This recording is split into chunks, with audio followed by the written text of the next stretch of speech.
Welcome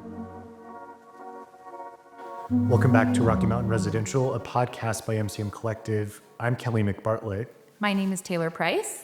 And today we're joined by Kyle Meyer with Black Timber Builders. We're going to be speaking about interior design. Kyle, do you want to introduce yourself? Yeah, I'm Kyle Meyer. I'm with Black Timber Builders. We are a group of designers, developers, and builders up in northern Colorado.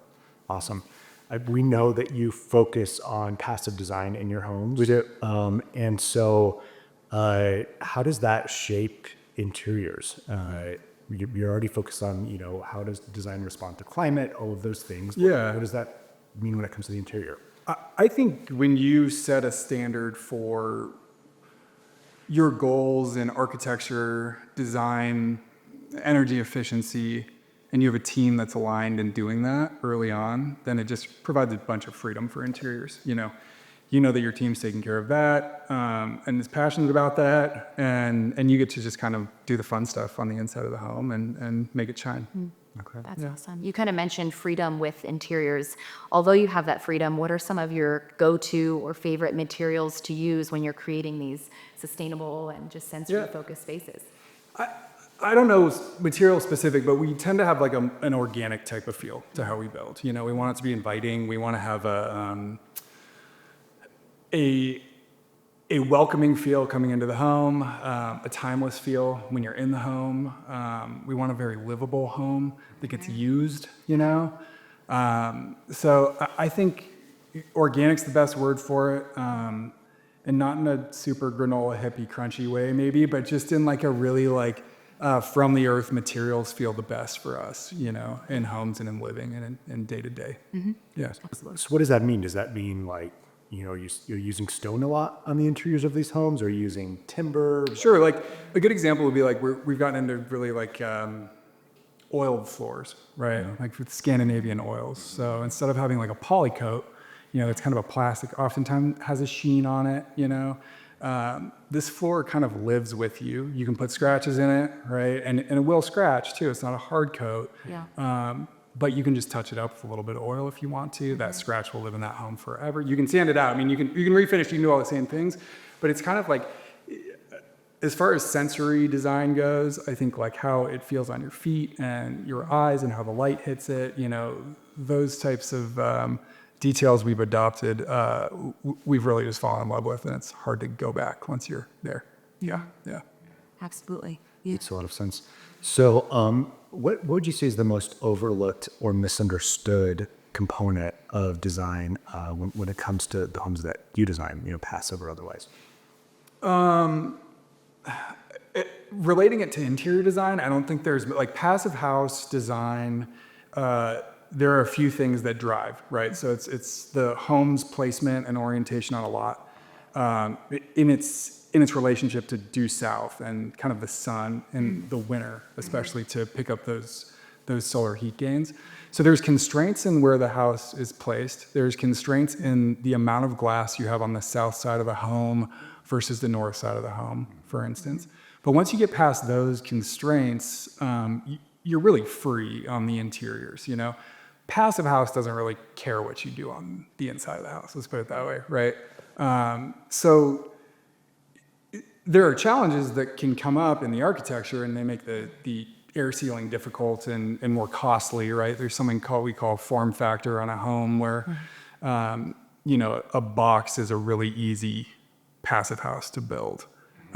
It has an easy form factor, right? We start building these pretty technical homes with a lot of undulations. There's a lot to seal. There's a lot more wall, so there's a lot more insulation, right? There's a lot more material use. So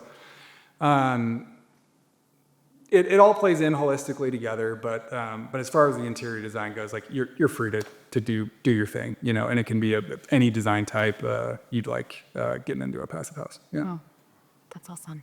Yeah, very cool. I feel so it sounds like you're able to really integrate the design aspect with more performance-based homes, this idea of the passive home.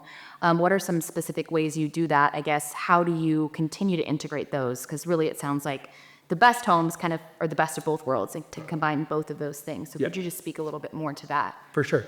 For me as a builder, and that's my background, the nuts and bolts of the home are the most interesting portion of the home to me. That's not the everyday, consumer of a home, but the most exciting time for me is when we're drying in a home, windows are going in, doors are going in, all of the air sealing's taking place. We'll run blower door tests to test ourselves at that point on the passive house construction to just see where we are and what markers we're hitting, And that's where it's all the details and the performance. You can see the performance taking shape, and then the interior team gets to run from there. Yeah. Oh, that's awesome. So when you're thinking about interior design and materials, that type of thing, how are you advising clients on how it might impact resale, and then also at the other side of that, when should they not be considering resale? When should they be thinking about legacy? When it comes to design? Our custom home buyers oftentimes are more focused on the legacy. So I think that's what we see more is that there's some pretty custom elements we've built for owners that are not the most conducive to resale. And and they're heads up on that, and we definitely explain that. And it's their home to build, and that's all great when we're in that realm. I think when people are concerned about resale, and we try to make them concerned about resale, honestly. I mean, we, along the design process, we're voicing up pretty consistently saying, hey, that might not be appealing for everybody. We're gonna throw it out there. If it's appealing for you, great, right? But we're gonna keep chirping a little bit on that just to make sure everyone's heads up on what they're getting coming out the back of it, So they don't call you in 10 years and say, I can't. why did you let me do this? Yeah, my Olympic swimming pool. I can't sell this house. Yeah, exactly. I think that's so we really try to. If it's a client, we cater to the client. If it's a speculative build for us, we try to just make it cast a wide net and make it palatable to a large group, so they can come in and see the value in what we're creating. All right. That's great. Kind of speaking to our region, do you source or leverage kind of materials that are native to Colorado or any kind of local vendors here? I wish there was more timber and lumber opportunities coming out of here. There's just not a ton. We could get some decorative pine out of here sometimes. As far as the lumber and the steel and all the structural components go, everything does not come from Colorado, unfortunately. Stone we pull out of Colorado sometimes. There's local quarries that we've integrated some of that. Hardwoods don't grow here, it's just a little time. I wish there was more, but unfortunately there's not a ton that originates in Colorado for us. When it comes to the region, since we're talking about that right now, how do you see performance-based architecture kind of expanding in the region or shaping where we're going in the future? Yeah, for me, I hope it continues to evolve the way it has, in the last decade, and maybe even pick up a little bit of pace, I think we have a little bit of an issue in our country, excuse me, where we have a lot of more kind of disposable housing, and it's tough because we have a housing crisis and we need to build housing too. So that needs to happen, at all price points. But when you get into the custom home realm where we often build, if someone didn't have the priorities of performance in the home, we wouldn't be the right fit for them, right? It's just not of interest to us to build a large, poorly built home. For us, it's like if we were cooking food, I would want just we are a clean meal, well executed, and then I think there's a lot of Benihana's. There's a lot of flash and a lot of things that we don't. It's just not our bag, and that can be fun to be a part of and see. But we are back to the analogy. I would hope we would be more of a farm to table. It's just kind of hands in the dirt and amazing team that all really lives for their craft. That are on board with us that we're so fortunate to have. All the way from the field guys through the design team. And yeah, so for us, I guess that is such a focus. I can't imagine it not being for a lot of other people. And I think for the people that have the budget to do it, starting with the performance of the home is the place to start, because that'll put the guardrails in place for the rest of your budget, your timeline, your finishes. One of the big things we have to pay attention to in PassivHaus is fenestration. So it's doors, it's glass, again, it's solar placement, orientation of the home, all of those things. And that also drives the budget a bit too, because that's where we're, in any home, passive or not, you're starting to spend some larger line items. Absolutely. Yeah. And kind of speaking more to those like timelines and materials, what should clients kind of realistically plan for, today when building a custom home? So we focus in pretty well on each home. I mean, we don't do a ton at a time. So I think we're pretty efficient for what we're delivering. If we're building, let's say, a 6,000 square foot house, we're delivering in like 13, 14 months. So it's not like production housing just cooking through it, but our attention's there when we're building, and we're trying to keep a pace for sure. Well, that's a really good timeline for a custom build anyways, 13, 14 months. That's amazing. Yeah. Well, and again, I mean, I think and other builders might be spread out a little bit more, and we're just kind of keyed in. So that's our model, and for better or for worse, that's how we're focused. Yeah. So you're clearly very inspired by passive construction and performance architecture. Yeah. Can you tell us, I mean, how did you get clued into this originally? Like, why did you latch onto this? We had a carpenter working for us who became interested in it and brought it to my attention, and I just started reading about it. And I think going through the last 20 years of this market, there's so many like buzzwords, right? There's like green building, and there's net zero. There's real standards you can hit, but there's a lot of just like high performance, green building, all these things that became kind of nothing phrases and words. Yeah. And PassivHaus provided an opportunity to be tested against what we say we're going to do. So for us, it was like, if we're going to do it, let's go hit the marker, and then get this certification and do the whole thing, and make sure that we're kind of really putting our money where our mouth is. And I encourage others to do the same thing. I think that's the reason there are standards like this, that, you're in or you're out. And we liked that kind of finality of that decision at the end of construction, where it's like, we did it or we didn't do it. And luckily we've done it every time we set out to do it so far. That's great. So Yeah. that's great.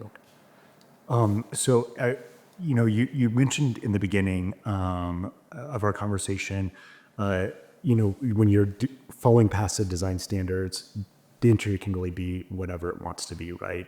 You can go any direction there. Are there particular things, though, that passive design principles benefit the interior of a home? Like what might you notice in passive design that you might not notice somewhere else? Totally, is the interior.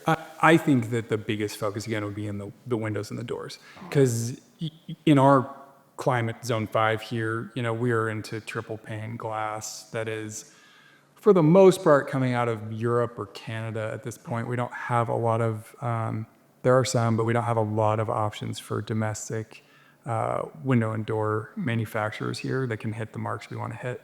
And then there's some in UPVC and some other materials, but if we want to use wood or we want to use aluminum, thermally broken aluminum, we're better off shopping elsewhere. So I think one of the impacts people first see is those, because it's big, thick, heavy doors, right? Big, thick windows, and that makes an impact.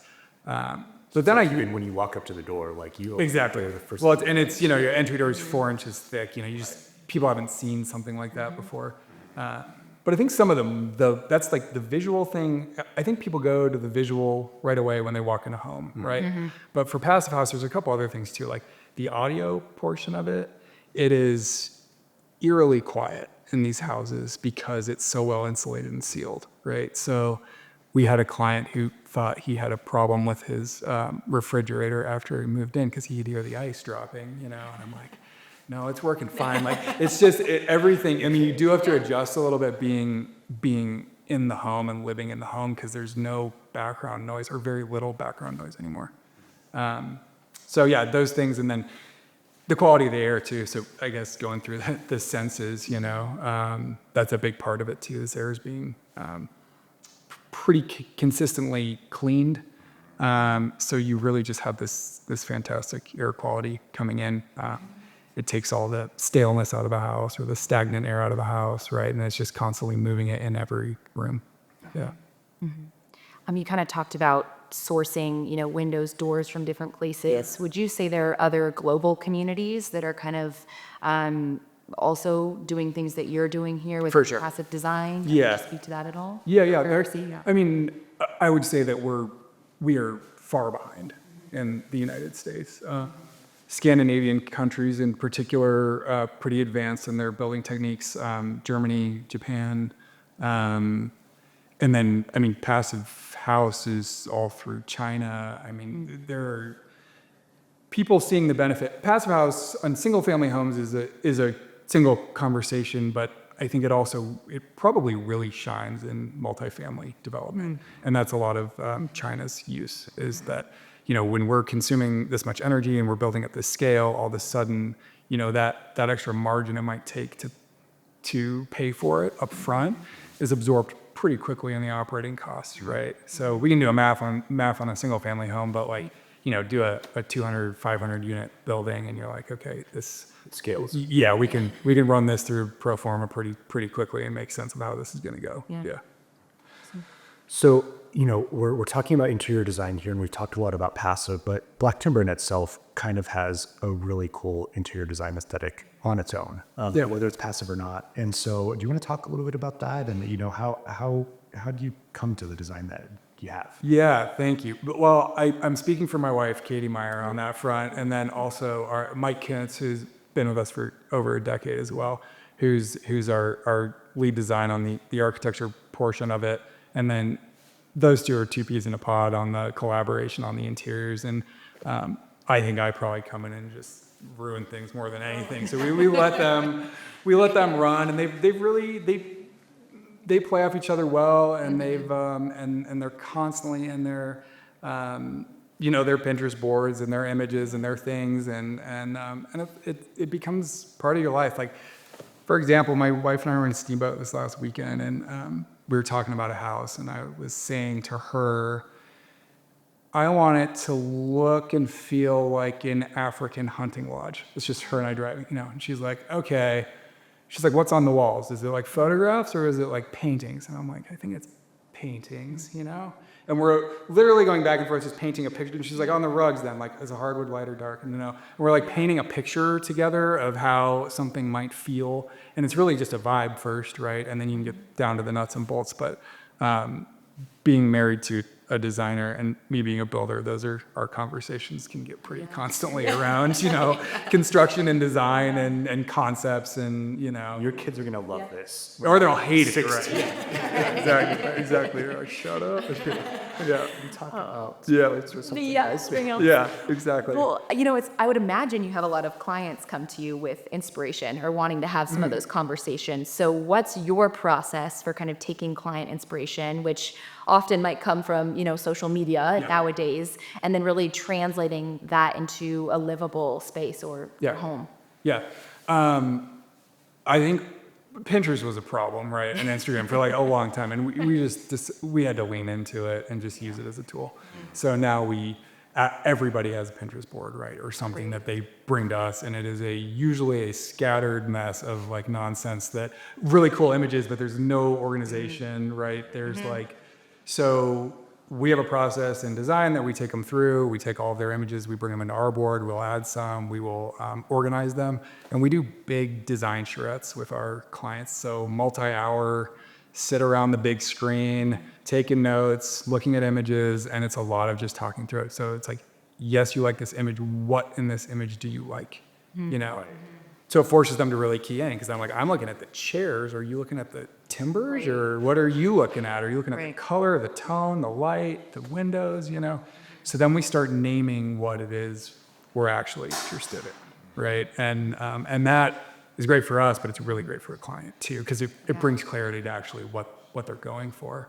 Right. So we spent a lot of time kind of creating our system and program for that to be able to bring people through that and help organize their brain around what their perfect home looks like and what that ideal is. Yeah.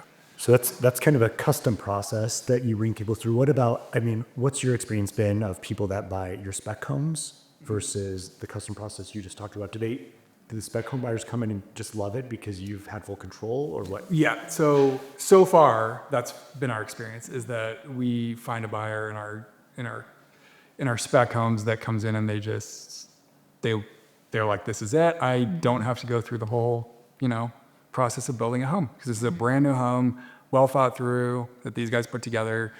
In the case of where we are now, PassivHaus certified. So, nuts and bolts are good. The engine, the driver of the home is good, and then if they like the flavors coming in the door, then we're in pretty good shape, But it is tough. That process is a little tough in building speculative homes to, again, cast that wide net and be like, okay, how do we can't appeal to everybody, right? And people, we're not going to work for everybody, but how do we target the right buyer, the right demographic, and then go after that?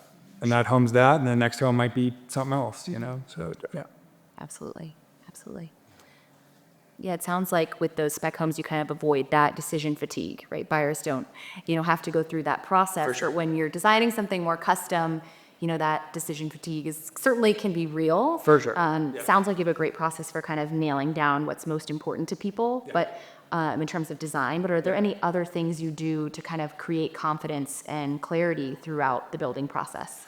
I think we've continually been working on putting our reporting in place where it is accessible and makes sense to our custom home clients, at least. So the communication is pretty constant. They know where we are. I mean, they know where they are. We are physically building.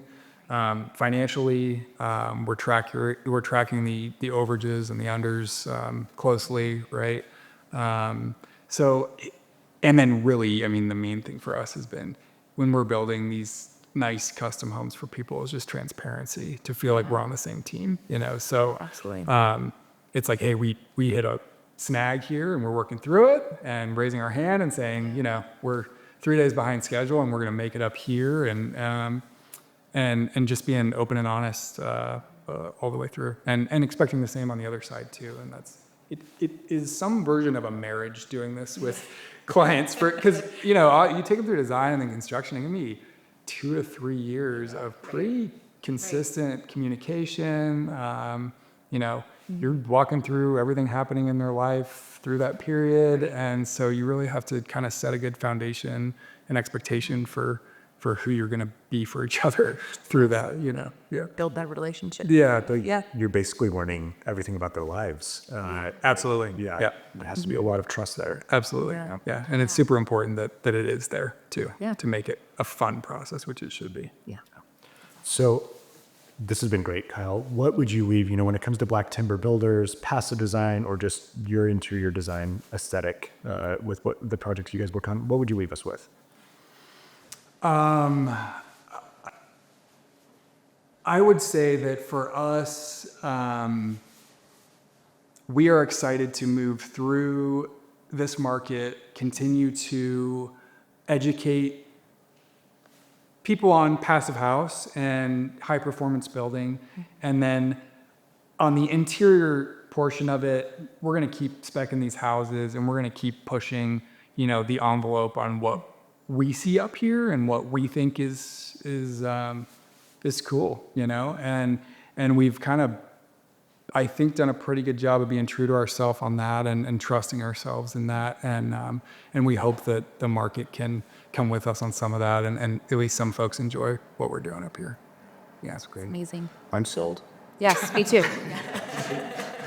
A fanboy over here. Start. Exactly. I keep coming back to this thought in my mind. It's almost like no sacrifice building. You get like great air quality, great temperature control, unlimited design. Yeah. So Yeah. Absolutely. yeah. Well, thank you. Thank you, guys. Thank you. Appreciate it Yeah, so we much. appreciate it. Well, we'll see you guys next time. Thanks.